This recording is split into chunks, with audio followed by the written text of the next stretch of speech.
So last Sunday in this space, I spoke about Siddhartha Gautama and his crooked path to Buddhahood. I brought you with me to the foot of a bo tree near Gaya in northern India, to a time 2,500 years ago, to a man intensifying his meditation practice and just about to fully awaken when the evil one comes to him to test him. 4 tests in all.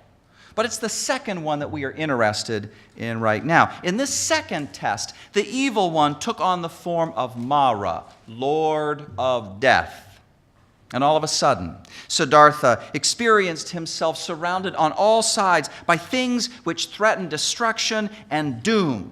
Mara threw at him hurricanes. Mara threw at him tsunamis. Mara threw at him showers of flaming rocks. Mara threw at him political pundits like Glenn Beck and Keith Olbermann and Ann Coulter and Rachel Maddow.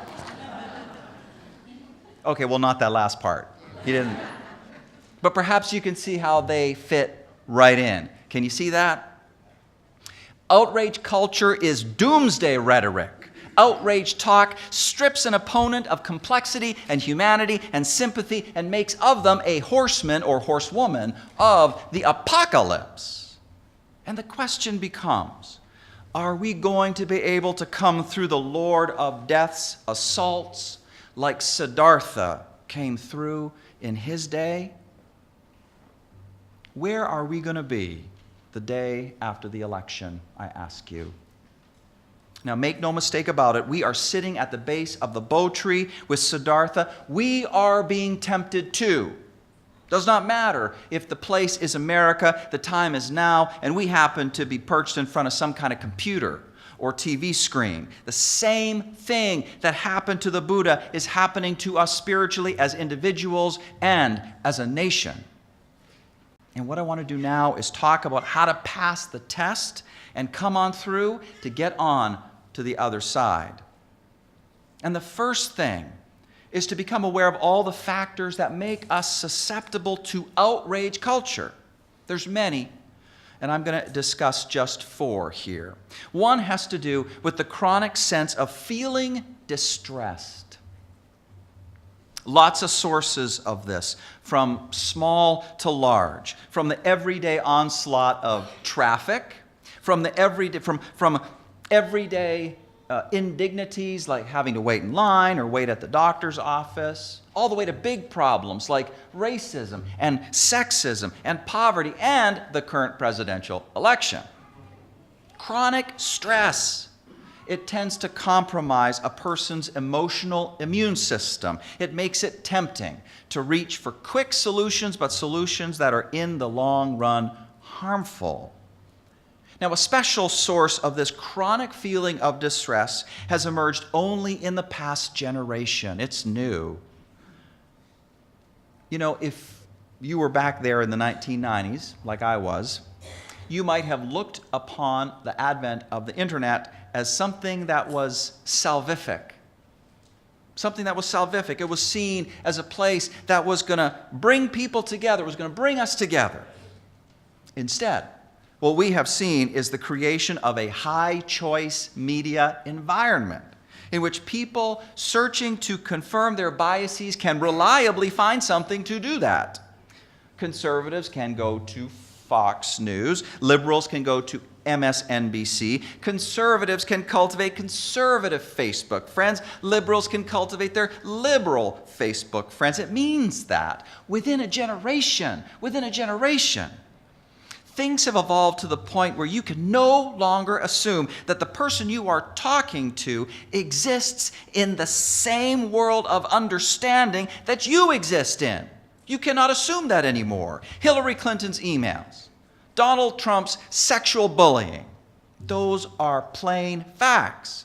But the facts never speak for themselves. A big part of the world a person lives in has to do with their interpretations, and those interpretations, you know, they're influenced by the spin doctors. It is highly distressing to talk to someone about anything, and their take on it feels completely alien. Do you know what I'm talking about?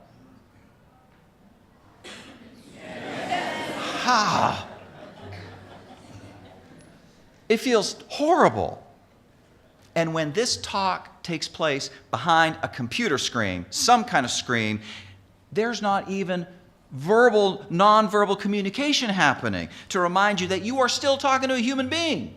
And when that happens, well, it's easy to turn into a troll.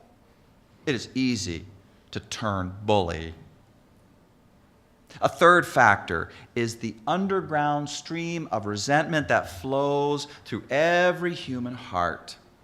Everybody has something they wanted to control but could not. Everybody has been hurt. Everyone has a story about what it is like to be treated unfairly. Indignation, bitterness, grievance, hostility, they are the result. And we throw that at God, we throw that at our parents, we throw that at our circumstances, and in this blaming, we discover something, that there is a kind of peace to be had. The real problem is never solved, but at least I know whom to blame for my pain. And this gives me a measure of peace. It is dirty peace, not clean, dirty peace. All of this describes a very human dynamic, and yet another reason why we are so susceptible to outrage talk, which is all about blame. Let's find someone to blame. Finally, there is the human biology factor. Danger triggers dopamine release in the brain. Danger speaks directly to the most ancient part of us, the limbic system, which is in charge of our fight or flight response system. And that includes control over adrenaline rushes and other amazing feelings. That is why we might seek out danger, to trigger that self-doping dynamic. That is why we might seek out the horrific, apocalyptic visions of the purveyors of outrage culture, because we are literally physically addicted to how that manipulates our brains and triggers bliss. Lots of factors. Lots of factors explaining why outrage culture is so very popular, despite the fact that 95% of Americans, 95% complain about how uncivil things have gotten these days. The contradiction exists because people don't know that they don't know. They just don't know how very vulnerable they are.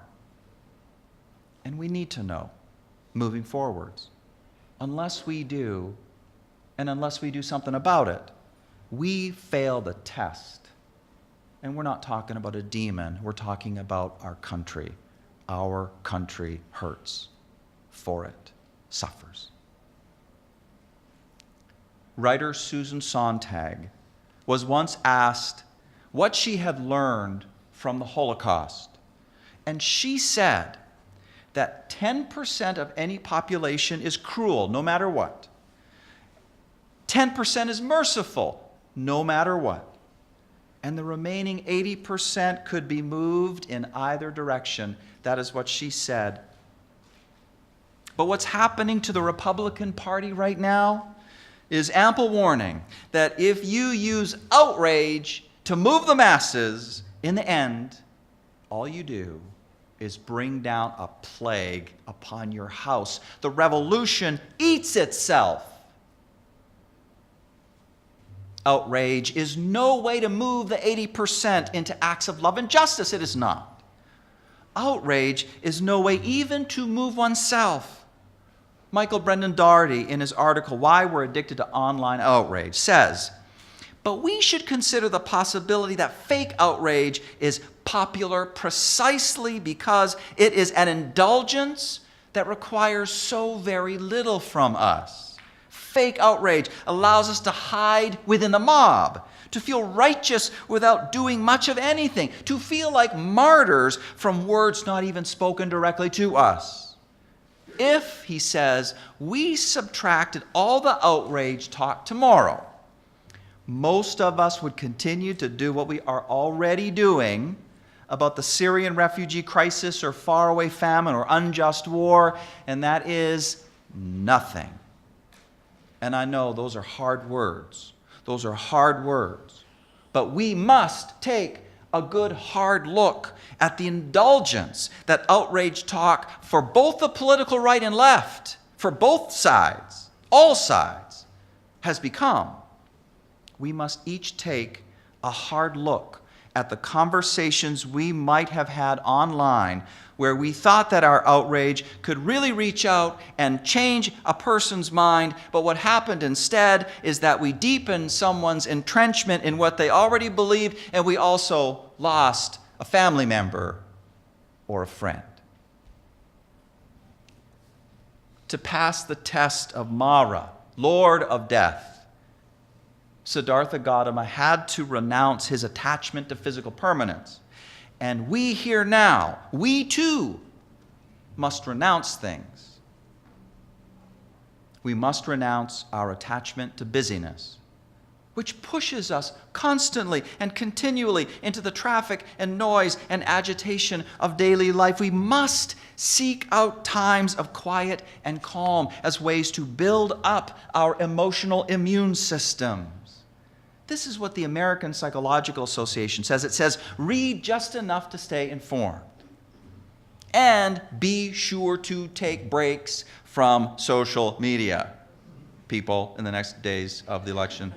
So I'm looking at you. I'm looking at you. Take some breaks from social media. Take walks. Take some time for friends. Do something you enjoy.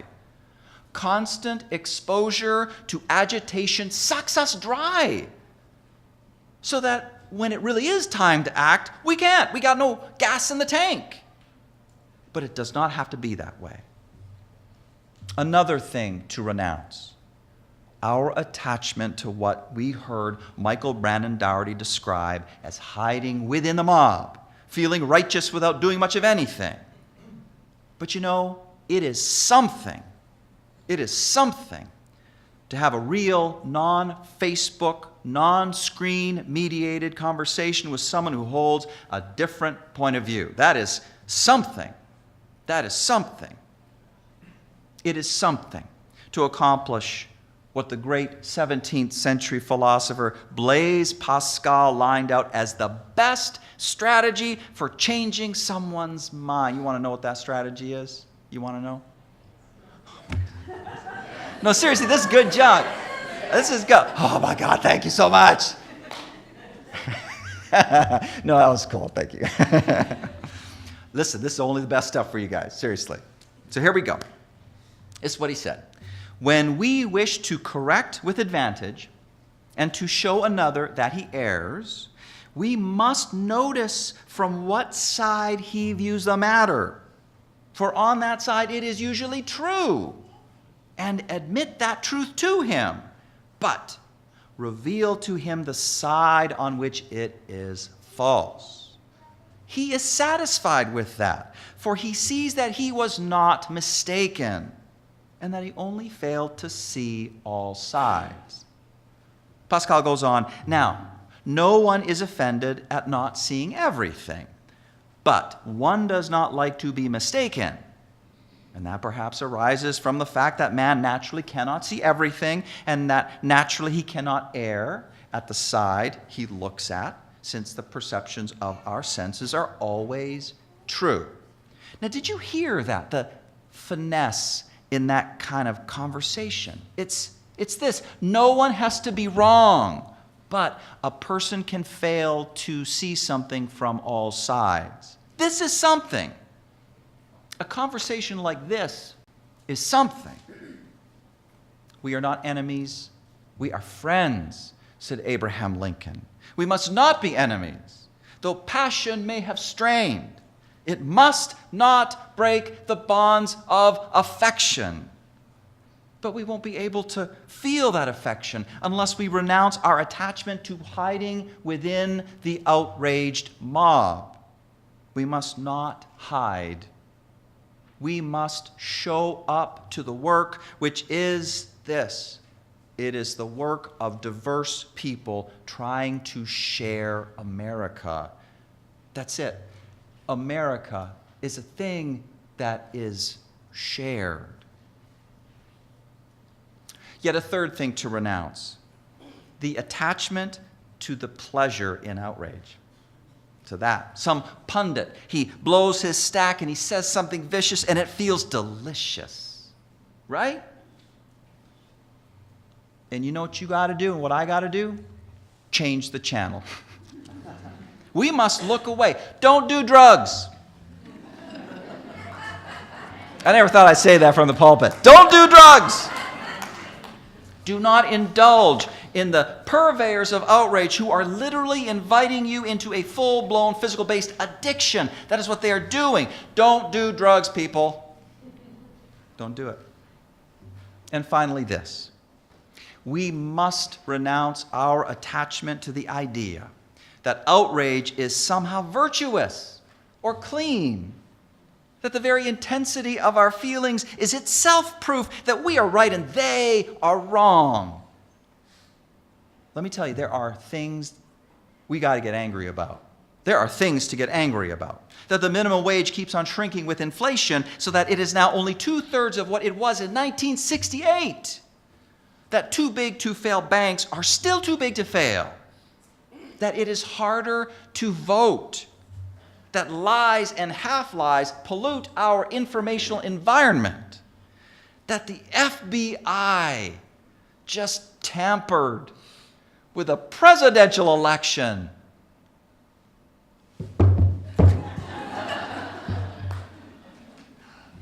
That's not what I look like when I get angry, actually, but there's a million things to get angry about.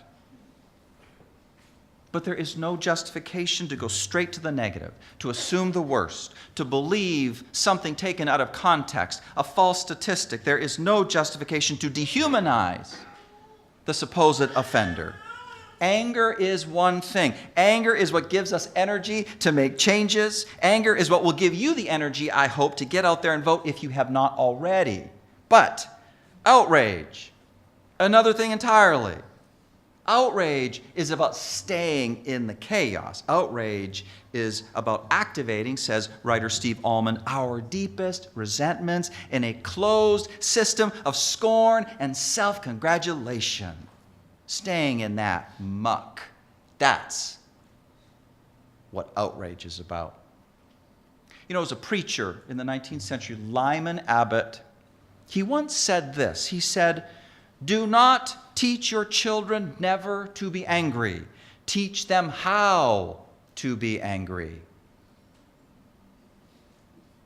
I know that the country is full of fear right now. I'm full of fear right now.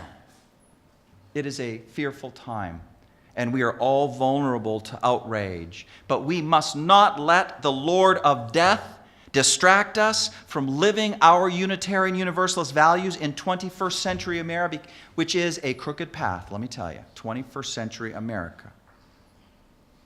Above all, we must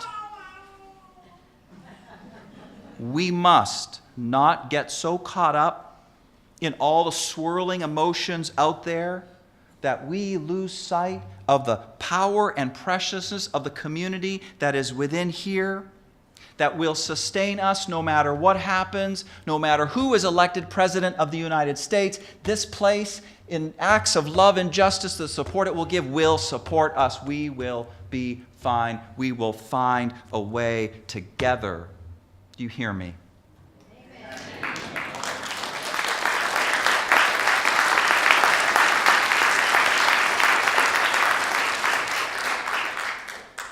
No person can think clearly when their fists are clenched. Unclench them right now. Amen.